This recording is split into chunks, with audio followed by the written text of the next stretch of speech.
Selamat datang di channel Batas Anomali. Di channel ini gue akan fokus untuk membahas berbagai anomali yang ada di seluruh dunia. Utamanya adalah anomali yang berada di bawah naungan SCP Foundation.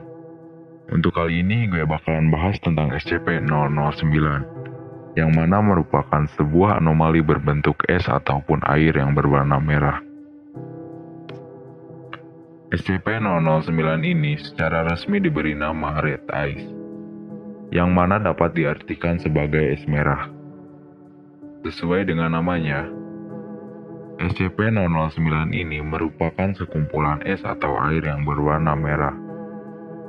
Sebenarnya, apabila diteliti, SCP-009 ini hanyalah air suling biasa, yang mana memiliki molekul yang mirip dengan molekul air pada umumnya. Walau cukup mirip dengan air biasa, namun SCP-009 ini memiliki warna merah terang dan bukannya bening seperti air biasa. Kemudian, diketahui juga bahwa SCP-009 memiliki sifat yang berkebalikan dengan air biasa. Air yang biasa akan membeku di suhu dingin dan mencair di suhu panas. Hal ini sama sekali tidak berlaku pada SCP-009. Karena SCP-009 akan membeku pada suhu di atas 0 derajat Celcius, kemudian mencair pada suhu dingin 0 sampai dengan negatif 100 derajat Celcius, dan menguap apabila berada suhu lebih dingin dari negatif 100 derajat Celcius. Namun, anomali yang dimiliki oleh SCP-009 ini bukan hanya pada sifat fisikanya saja. Karena secara misterius, SCP-009 ini dapat memindahkan atau menularkan sifat anomali fisikanya kepada cairan lainnya. Dengan kata lain, apabila SCP-009 bersentuhan dengan cairan biasa pada suhu 25 derajat Celcius, maka cairan tersebut akan segera membeku. Dan cairan yang terdampak pun tidak hanya air biasa, melainkan seluruh hal yang bersifat cairan seperti es dan juga darah. Walau terlihat tidak berbahaya, namun apabila hal tersebut terjadi pada makhluk hidup ataupun alam dengan skala besar, maka tidak diragukan lagi bahwa SCP-009 dapat menghancurkan sebagian besar ekosistem di dunia. Sebagai contoh, dengan asumsi suhu di atas 0 derajat Celcius, apabila SCP-009 sampai berinteraksi dengan sungai, maka seluruh air sungai tersebut akan membeku. Dan karena sungai akan berakhir di laut, maka otomatis air laut pun ikut membeku. Pada tahap ini, kehancuran ekosistem pun dimulai. Yang pasti seluruh hewan yang berada di dalam air akan membeku dan juga mati, sehingga sumber makanan akan menipis. Kemudian, dikarenakan air laut yang membeku, maka hujan yang sejatinya adalah air laut yang menguap tidak akan bisa terjadi. Dengan tidak adanya hujan, maka daratan pun akan mengalami kekeringan dan sumber makanan yang berasal dari darat akan sama-sama menipis. Semisal tumbuhan yang tidak bisa tumbuh tanpa adanya air.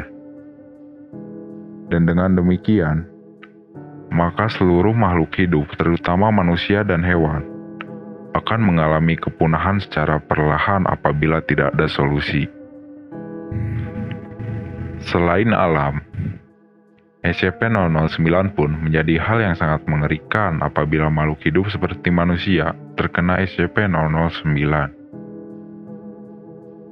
Pada sebuah percobaan yang dilakukan pada personel kelas D, diketahui bahwa siapapun yang terkena SCP-009 akan mati membeku secara perlahan. Awalnya SCP-009 akan mengubah seluruh cairan yang ada di permukaan tubuh manusia menjadi es. Hanya saja, semakin lama maka SCP-009 akan masuk ke dalam tubuh dan mengubah seluruh darah menjadi beku. Dan pada titik tersebut, bisa dikatakan bahwa orang tersebut telah tiada. Sebenarnya hal tersebutlah yang membuat SCP Foundation berhasil menemukan SCP-009. Sekitar tahun 1900-an, pihak SCP Foundation mendapatkan laporan mengenai adanya sekumpulan mayat tidak jauh dari sebuah kapal karam di suatu wilayah, tepatnya di Alaska, Amerika Serikat. Dan naasnya, mayat-mayat tersebut ditemukan dalam kondisi terbungkus oleh es berwarna merah yang berasal dari SCP-009.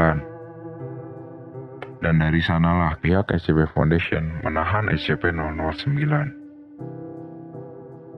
Pada suatu simulasi yang dilakukan oleh SCP Foundation, tercipta suatu hujan salju berwarna merah yang turun di tempat pengujian. Area tersebut sebenarnya dipenuhi oleh sekumpulan rumput. Dan rumput-rumput tersebut akhirnya membeku dalam beberapa menit.